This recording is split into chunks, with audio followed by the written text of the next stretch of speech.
प्रिय भक्तों, आपका हमारे चैनल पर स्वागत है। जैसा कि आप जानते हैं कि नवरात्रि चल रही है, तो आज नवरात्रि का 9वां दिन है और इस 9वें दिन पर हम लोग माता मातंगी की कथा सुनेंगे। माता मातंगी 10 महाविद्याओं में से एक है।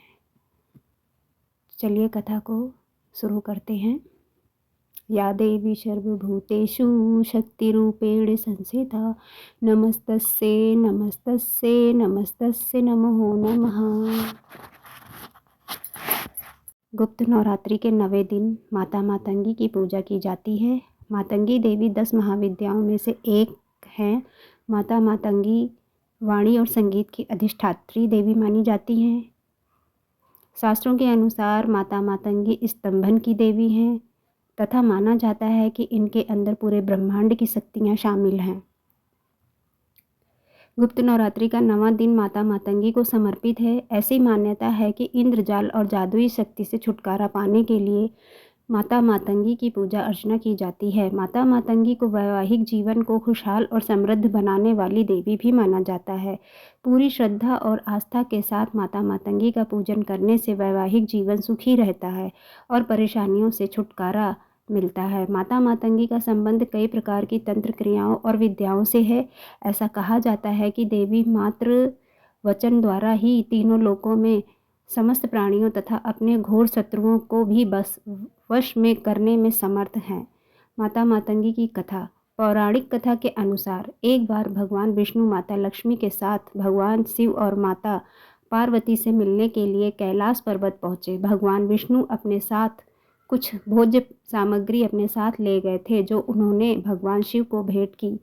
जब भगवान शिव और माता पार्वती भगवान विष्णु की भेंट स्वीकार कर रहे थे तो उस दौरान भोजन का कुछ अंश धरती पर गिर गया, जिससे एक श्याम वर्ण वाली दासी ने जन्म लिया जो कि मातंगी नाम से जानी गई। कुछ अन्य कथाओं के अनुसार ऋषि मातंग की पुत्री होने के कारण उनका नाम मातंगी पड़ा।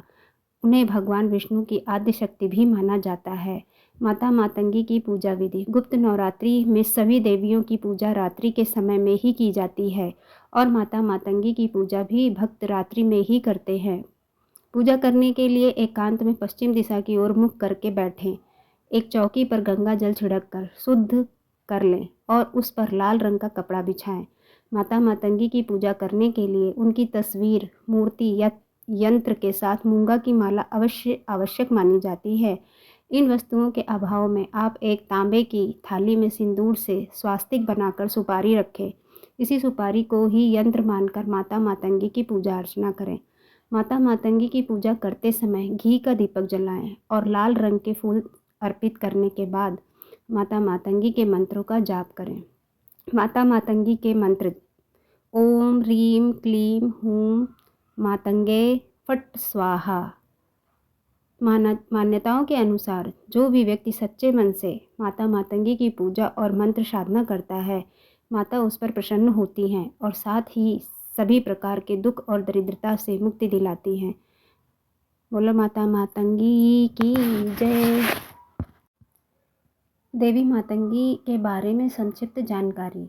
पुराणों में इनके संबंध में भिन्न भिन्न कहानियाँ मिलती हैं। दरअसल ये सभी देवियों की कहानी पुराणों में अलग अलग मिलती है। इनमें से कुछ तो पार्वती का रूप या अवतार नहीं भी है। 10 महाविद्याओं में से 9वीं महाविद्या देवी मातंगी ही है। मातंगी देवी को प्रकृति की स्वामिनी देवी बताया गया है। माता मातंगी के कुछ प्रसिद्ध नाम हैं: सुमुखी, लघु श्यामा या श्यामला, राज मातंगी, कर्ण मातंगी, चंड मातंगी, वैश्य मातंगी, मातंगेश्वरी आदि। गुप्त नवरात्रि में 9वीं तिथि को देवी मातंगी की पूजा और साधना होती है। मतंग शिव का नाम है। इनकी शक्ति मातंगी है। देवी मातंगी गहरे नीले रंग की हैं। देवी मातंगी मस्तक पर अर्धचंद्र धारण करती हैं और माँ के 3 ओजपूर्ण नेत्र हैं। माता रत्नों से जड़े सिंहासन पर आसीन हैं। देवी मातंगी के एक हाथ में गुंजा के बीजों की माला है तो दाएं हाथों में वीणा तथा कपाल है तथा बाएं हाथों में खड्ग है। देवी मातंगी अभय मुद्रा में है। देवी मातंगी के संग तोता भी है जो वाणी और वाचन का प्रतीक माना जाता है। 4 भुजाओं में इन्होंने कपाल जिसके ऊपर तोता बैठा है, वीणा, खड्ग वेद धारण किया है। माँ मातंगी तांत्रिकों की सरस्वती हैं। अगर यह कथा आप लोगों तक पहुंच रही है तो आप लोग कमेंट बॉक्स में माता का जयकारा ज़रूर लगाएं, जिससे कम से कम दिन में एक बार तो आप माता का नाम ले ही सकते हैं।